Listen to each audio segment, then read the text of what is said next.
Hey y'all, it's Miss Johnson, back at it again with Algebra 1 stuff.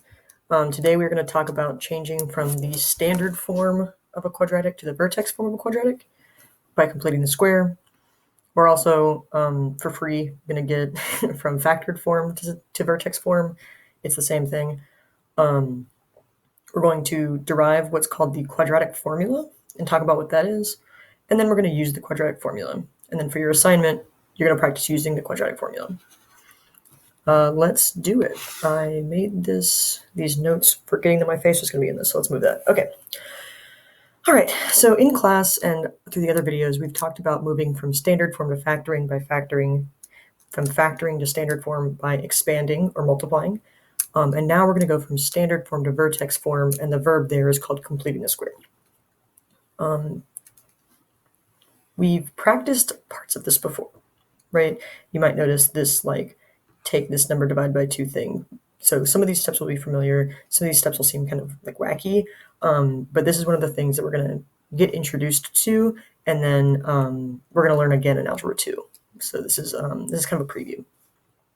All right, I've written out the steps. I've written out an example. Let's get to it. All right, so if our standard form equation is x squared plus 8x plus 33, right here. We've gotten our equation into standard form. Nice. We're now going to reorganize. We're not going to change it at all. We're just going to reorganize by grouping the first 2 terms and then pulling this last term off to the side. Right? So we're basically thinking of this is one part of our equation and this is a separate part of our equation, even though they're still the same thing. And then I added in this plus blank and a minus blank because our next step, so we've reorganized, thought of it as 2 different groups. Our next step is called completing the square. This is what we practiced last assignment, where we said, oh, if we wanted this, this first grouping to eventually be able to be factored into a perfect square, we need to add on half of the middle term squared, right? So we'd say the middle term is 8, 8 divided by 2 is 4, 4 times 4 is 16. So we want to add 16 onto here so that we can eventually factor it. However, when we have an equation, we're not just allowed to randomly add 16 to one side of an equation. Whenever we have an equation, say this, right? Either we need to add 16 to both sides. That would keep it equal. Or we need to add 16 to one side and subtract 16 from one side, right? By adding 16 and subtracting 16 from the same side, we've technically added 0, just in like a way that's organized, kind of wacky, right? So this red equation and this green equation are the exact same thing.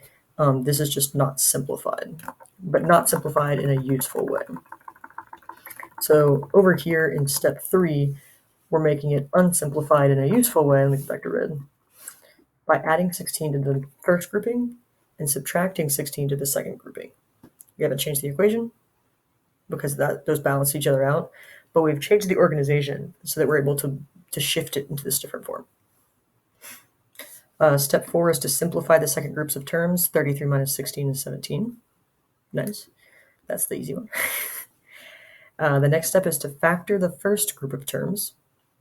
This underlined in green version, right? Where we say, okay, what multiplies to 16 but adds to 8? It's 4 and 4, right? And then that was by design. The factoring the first group of terms will always be either x plus something squared or x minus something squared. Thus, we've completed the square. And then we're done. This is vertex form, right? Vertex form always looks like this. And this last step, we've got it. The a is 1, so it doesn't show up. And there's slightly different steps for that. But right now, we're going to focus on when a is 1. All right, let us do another example. Scroll, scroll, scroll, scroll, scroll. Okay. Here's our next example. Y is equal to x minus 1 times x plus 7. Our first step is getting our equation into standard form. We do that by drawing a box, having x minus 1 that doesn't look like an x. X minus 1 and x plus 7. X squared, 7x, negative 7, which means factored out, or sorry, FOILed out, so multiplied, expanded, we have what? Plus 6x minus 7. Done. We've organized our equation into standard form. I'm now going to group this part and this part off to the side. I think of these as two, like the first half and the second half of my equation. Nice. I'm going to complete the square by adding in b over 2 squared. So 6 divided by 2 squared, that's 9. 6 divided by 2 is 3. 3 times 3 is 9. I'm going to add in 9 and subtract 9 off to the back.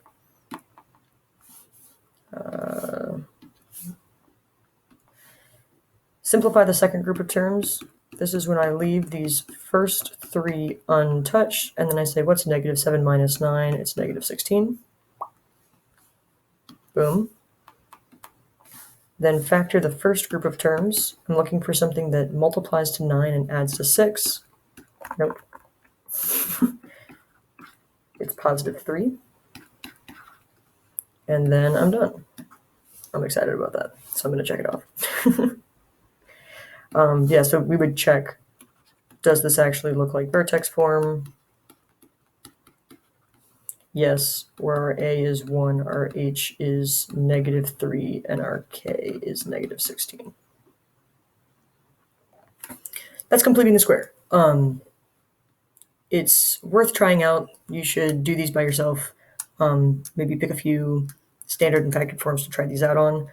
It's not going to be a skill we test this unit, but it is something that you're going to need for Algebra 2, so it's nice to practice it down. The fun thing we can do with it, and this is also something that it's more of like a sit back and watch than a be able to do by yourself on a test sort of thing, but we can complete the square and find vertex form, which as we know is super useful, right? It's really easy to find the vertex. It's pretty casual to find the y-intercept. It's semi-casual to find the x-intercept when we have vertex form. It's like the, Swiss Army knife of forms. But we don't, so we did an example here where it's like a specific concrete example. Here, I'm going to do the steps of completing the square on a abstract example, like a generic. Nice, got there. A generic example. So we've got a generic standard form. The use of the quadratic formula is to find x-intercepts of equations that are hard or impossible to factor. This is when y equals 0, so I'm just going to go ahead and set this equal to 0 instead of equal to y. And then we're going to solve for x by completing the square. And then at this point, we'll solve for x. All right, let's get into it. Get my equation into standard form. Done. I'm going to regroup these terms by themselves and the last terms by themselves. Then there's a 2.5 step. Whenever a is not equal to 1, whenever we actually have an a term, we're going to have to do this thing where we pull a off to the side.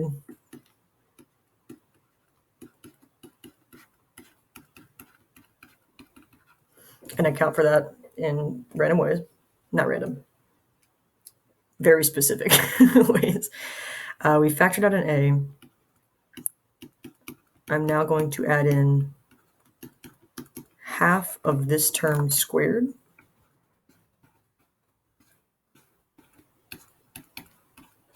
And then also subtract half of this term squared. Knowing that I had to multiply it by a. So I had the b squared, I had the 2 squared, I have the a squared, but one of the a's cancel out, so it's just an a on the back here. I am going to factor this middle term.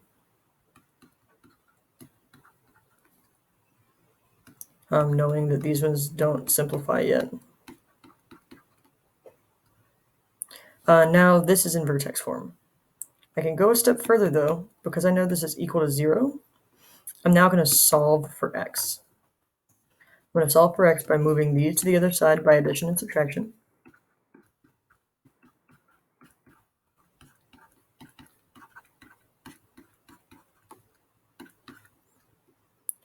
I'm going to divide by a.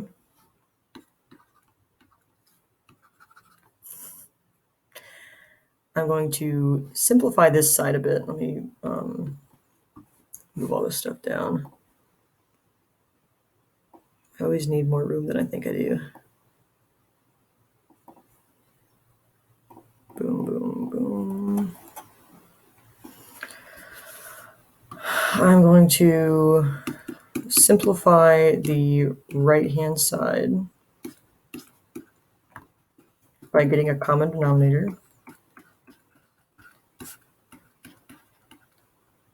I'm going to square root both sides, remembering that when I'm square rooting both sides, we've got this plus or minus situation happening. And then I'm going to subtract b over 2a on both sides. So I've got negative b over 2a plus or minus the square root of b squared minus 4ac. The square root of 4 is 2. The square root of a squared is a. And then I can put this all into one fraction. And I have that x is equal to negative b plus or minus the square root of b squared minus 4ac, all divided by 2a. And this is what we call the quadratic formula, right? Let's take a step back. What are we doing? We have now said, here's a generic quadratic equation in standard form. Any quadratic can be put into this form. Any single quadratic can be put in this form, where we have an a, a b, and a c. We set it equal to 0, because that's what we do when we're trying to find x-intercepts. And then I just solved for x. So I know my x-intercepts. My x-intercepts are this equation if I choose plus, or, right, and this equation when I choose minus. So I've found for a generic random equation, I now know its x-intercepts. It's pretty powerful, right? And it's so powerful that it can't be beautiful. Right? It's so convenient that there has to be some cost somewhere, and the cost is that it looks pretty ugly. This is something that you will eventually want to memorize. This equation.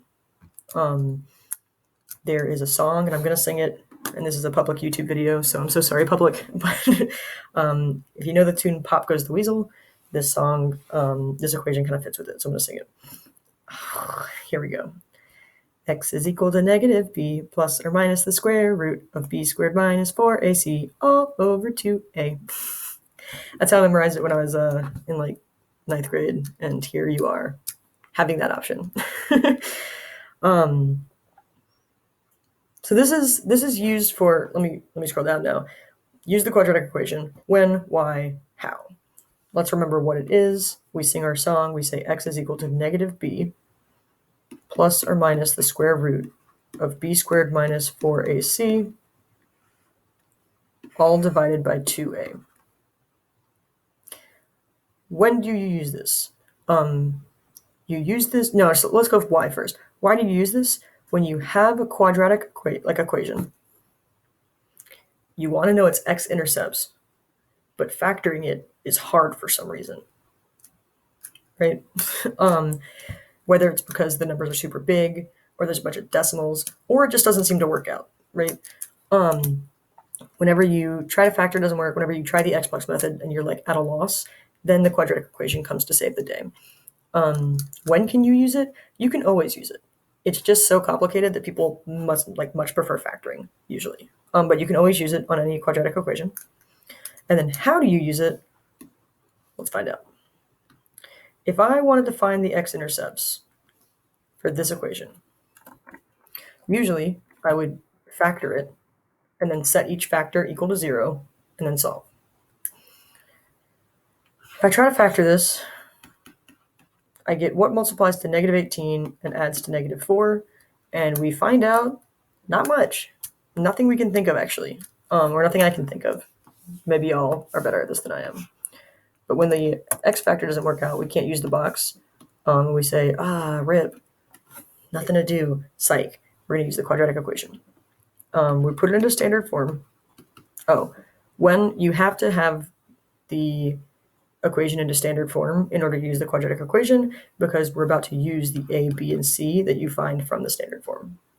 So the a here is 3, the b is -4, the c is -6.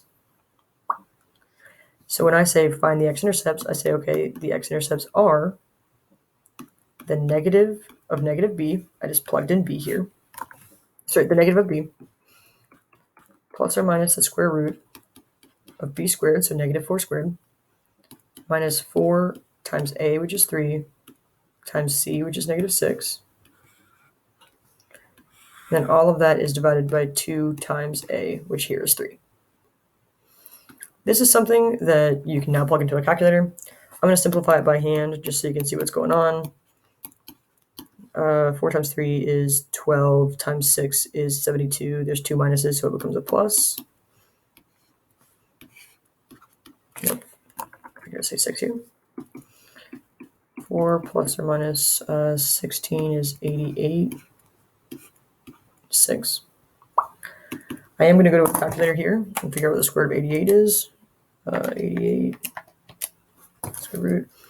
It is about 9.4-ish over 6. And here, when we can simplify no more until we deal with this plus or minus, this is when we break it into two intercepts. One where we've chosen the plus, and one where we've chosen the minus. This is something, again, I'm just going to plug into a calculator. 4 plus 9.4 divided by 6. So our first x-intercept is 2.23, and our second x-intercept is -0.9.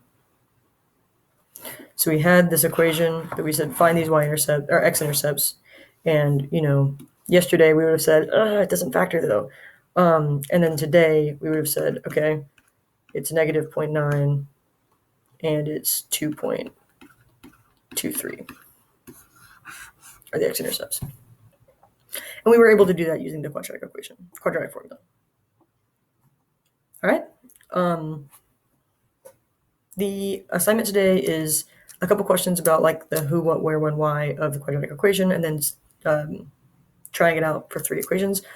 Please come to office hours or email me if you have questions. See y'all in class.